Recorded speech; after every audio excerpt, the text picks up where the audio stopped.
Hello दोस्तों, नमस्कार। कैसे हैं आप सभी लोग। मैं संतोष आप सभी लोगों का बायोलॉजी अड्डा पर स्वागत करते हैं। मैंने पिछले वीडियो में आप लोगों को विटामिन ए के बारे में बता चुका होता हूँ। उसका पूरा डिटेल मैंने देखा था, कहाँ से क्या होता है, इसका क्या सोर्सेज थे, क्या उसके डिजीज थी। ठीक है, तो आज हम विटामिन डी को पढ़ेंगे। ठीक है, विटामिन डी का केमिकल नेम क्या होता है। केमिकल नेम क्या होता है? कैल्सीफिरॉल। ठीक है, कैल्सीफिरॉल होता है। कैल्सी इसका हिंदी में लिख दें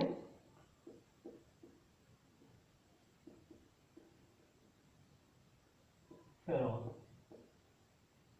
कैल्सीफेरॉल इसका केमिकल नेम है। तो इसका क्वेश्चन पूछा जाता है विटामिन डी का केमिकल नेम क्या होता है। कैल्सीफिरॉल हो गया। ठीक है, इसकी खोज किसने की थी? इसकी खोज दो वैज्ञानिकों ने मिलके की थी। ठीक है, एक एडवर्ड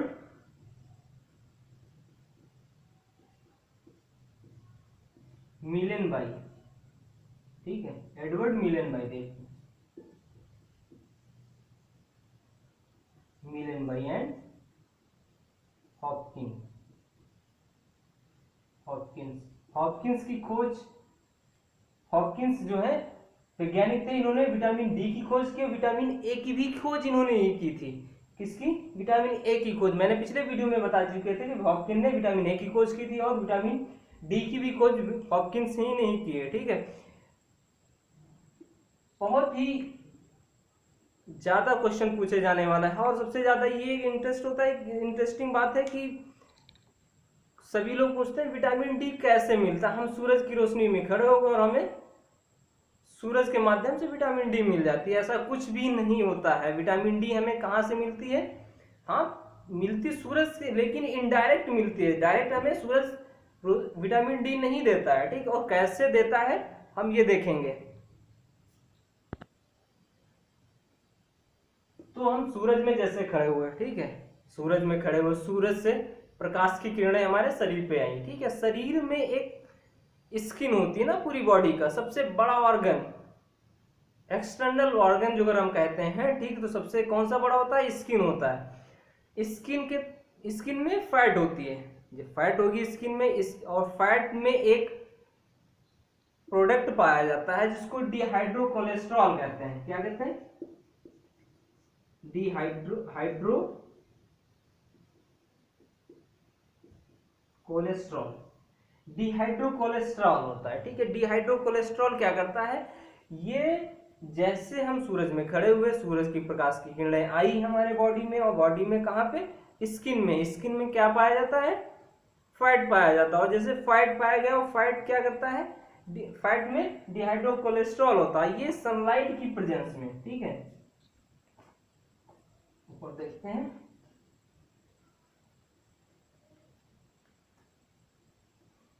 माना सनलाइट। ठीक है, ये सनलाइट आई, किस पे आई? स्किन पे मेरी। ठीक है, स्किन पे आई। स्किन में क्या होता है? फैट होता है। ठीक है, फैट के अंदर क्या होता है? जैसा मैं अभी बताया, डिहाइड्रो कोलेस्ट्रॉल। ठीक है, कोलेस्ट्रॉल होता है। अब ये कोलेस्ट्रॉल क्या करता है? किसकी प्रेजेंस में? सनलाइट की प्रेजेंस में। सनलाइट की प्रेजेंस में यानी कि डिहाइड्रो कोलेस्ट्रॉल, ठीक है, विटामिन डी का निर्माण करता है।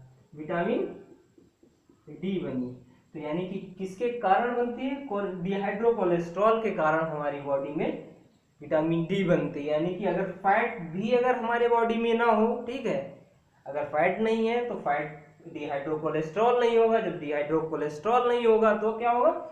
सनलाइट की प्रेजेंस में विटामिन डी नहीं बनेगा, और जब विटामिन डी नहीं होगी तो फिर जानते हैं आप, इसके कारण बीमारियां हो जाती हैं। कौन कौन सी बीमारियां होंगी वो हम आपको बताते हैं। ठीक, बच्चों में देखा गया है कि जब छोटे छोटे बच्चे होते हैं, खासकर इंडिया में तो इतना ज्यादा पहले पाए जाते थे, अब नहीं पाए जाते हैं वो बच्चे। साउथ अफ्रीका में अभी भी पाए जाते हैं, यानी कि जो विटामिन डी की कमी से उनमें भी एक बीमारी हो जाती है रिकेटस। ठीक है, रिकेटस बीमारी हो जाती है जिसके कारण उनका पेट बहुत वजन हो जाता है, बहुत भारी हो जाता है, बाहर निकल आता है, लेकिन उनकी जो उनकी हड्डियां होती हैं वो कमजोर हो जाती हैं। ठीक है, तो यानी कि हड्डियों में कमजोरी किसके कारण होती है? विटामिन डी के कारण होती है। और विटामिन डी मैंने बताया कैसे बनता है, तो आपको प्रोसेस में बता चुका हूं। ठीक है, ये क्या हो गया?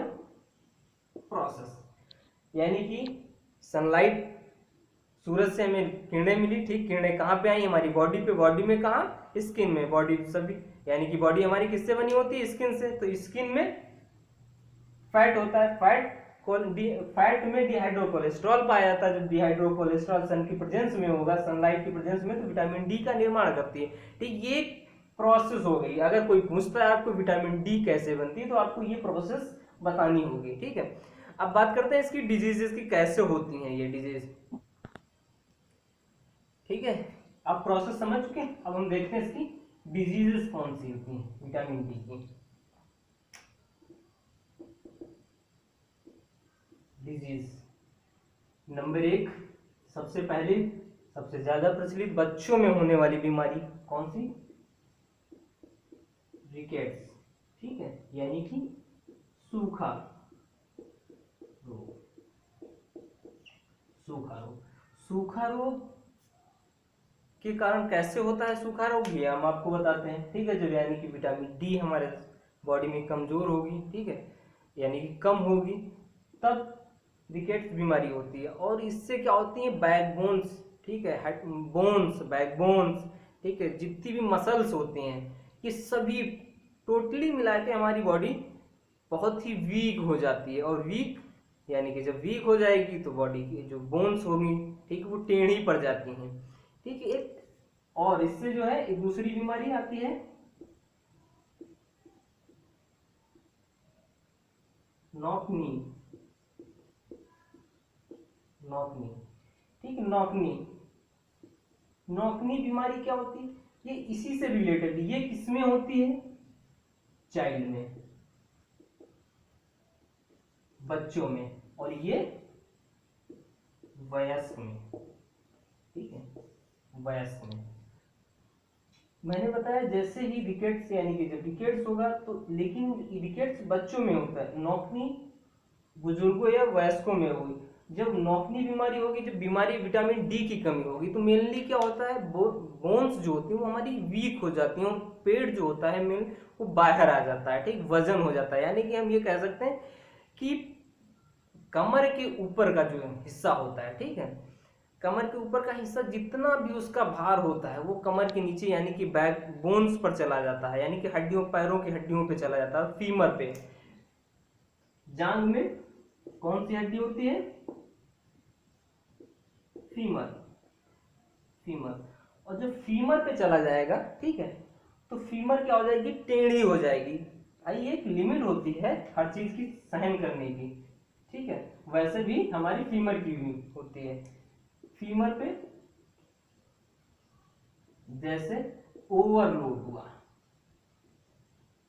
ओवरलोड, ठीक है, जैसे हमारी बॉडी पे यानी कि ऊपर का हिस्सा जो होता है ज्यादा वजन हो जाएगा, तो पूरा भार कहाँ पे हो जाएगा? जाके फीमर पे। और जब फीमर पे भार होगा तो ये हो जाए तिरछा हो जाएगा। जैसे ये पैर होते हैं, किसी की देखा होगा नीचे से जो है बिल्कुल सीधे अगर खड़े हो गए तो उनके पैर सीधे एक बिल्कुल स्ट्रेट लाइन में नहीं होते, उनके पैर ऐसे तिरछा हो जाते हैं। ठीक है, यानी कि जो ये हिस्सा ऐसा हो जाएगा, और ये जो होती हैं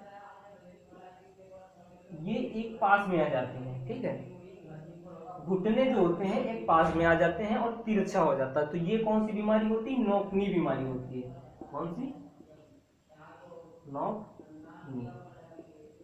ओके, ये दूसरी बीमारी। नंबर तीसरी बीमारी, इसमें क्या होते हैं?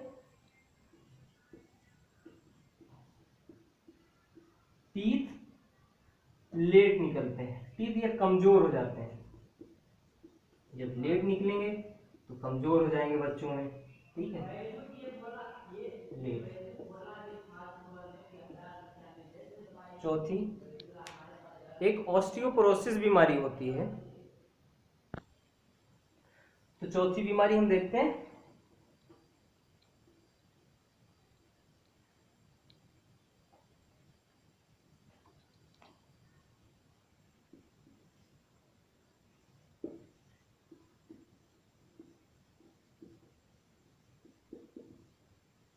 ऑस्टियोपोरोसिस, ठीक है। ऑस्टियोपोरोसिस क्या होता है? जो हमारी बोन होती है, ठीक है,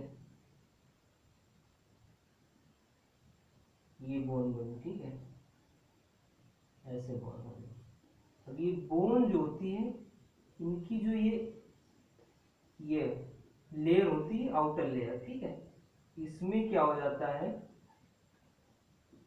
ये बोन, ये आउटर लेयर यानी कि ये जो रहता है, इसमें छोटे छोटे ऐसे ऐसे छिद्र हो जाते हैं, ठीक है। ऐसे जब छिद्र हो जाएंगे तो होल, ठीक है, जब होल हो जाएंगे तो इनसे कैल्शियम यानी कि जो बॉडी, इसमें बोन्स में क्या होता है, कैल्शियम, ठीक है, कैल्शियम जो होता है वो निकलने लगता है, यानी कि जो बोन से इन छिद्र के कारण कैल्शियम निकलने लगता है। इस बीमारी को ऑस्टियोपोरोसिस कहते हैं, जिससे क्या होता है, हड्डियां कमजोर होने लगती हैं, ठीक है। चौथी बीमारी, पांचवी बीमारी बहुत ही मेन होती है, ऑस्टियोमलेशिया। इसको ऑस्टियोमलेशिया कहते हैं।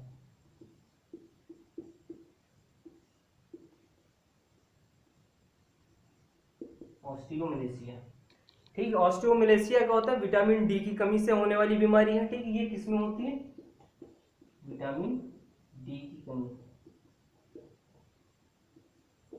ठीक है, अडल्ट में होती है, ठीक है। इसमें क्या होता है, जो बैकबोन होती हैं उनमें बहुत ज्यादा बेंडिंग हो जाती है, बेंडिंग ऑफ बैकबोन को कहते हैं, इसको बेंडिंग ऑफ बैकबोन, बहुत ज्यादा उसमें दिक्कत हो जाती है मेनली, ठीक है। तो ये हो गए ऑस्टियो, 4-5 बीमारियां इसकी मेन होती हैं, ठीक है। अगला देखते हैं हम, विटामिन जो डी होती है,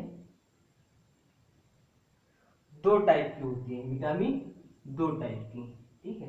एक होता है विटामिन D2 और विटामिन D3। विटामिन D2 और B2, इसको कहते हैं एर्गोकैल्सिफेरॉल, इसको कोकैल्सिफेरॉल, ठीक है। एर्गोकैल्सिफेरॉल, कोकैल्सिफेरॉल, इनका काम क्या होता है, ये वैसे ज्यादा पूछा नहीं जाता है, ठीक है। इनका काम क्या होता है, बोन को स्ट्रेंथ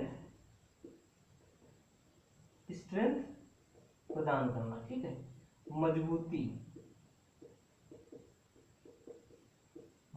देना, बोन को मजबूती देना, कौन, D2 और D3, ये मेन होता है, इसका टाइप्स हो गए ये, ठीक है। 2 टाइप्स होते हैं विटामिन डी के, ठीक है, D2 और D3, एर्गोकैल्सिफेरॉल, कोकैल्सिफेरॉल, ठीक है। अब इसके हम आते हैं सोर्स पे, यानी कि विटामिन डी के सोर्सेस क्या हैं, ठीक है। विटामिन डी की सोर्सेस, इसके सोर्स देखते हैं। वैसे सोर्स, इसके मेन सोर्स क्या होता है, सनलाइट,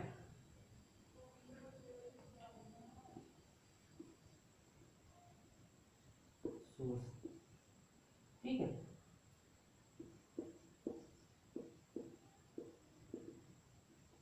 सनलाइट है मेन, सनलाइट होता, मैंने बताया सनलाइट से कैसे हमको मिलती है विटामिन डी, और मिल्क प्रोडक्ट से भी विटामिन डी मिलती है। बस यही इसके 2 सोर्सेज हैं, मिल्क प्रोडक्ट हो गया, दूध से, जैसे मिल्क, कोई भी चीज हम खाएंगे तो उससे विटामिन डी मिलती है, ठीक है। और मेन क्या होता है, सनलाइट होता है, ठीक है।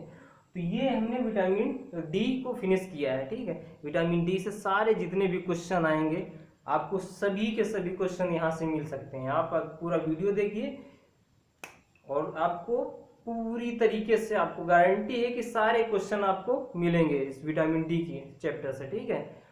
तो नमस्कार, हम अगले वीडियो में देखेंगे विटामिन ई, ठीक है। Good bye, bye bye.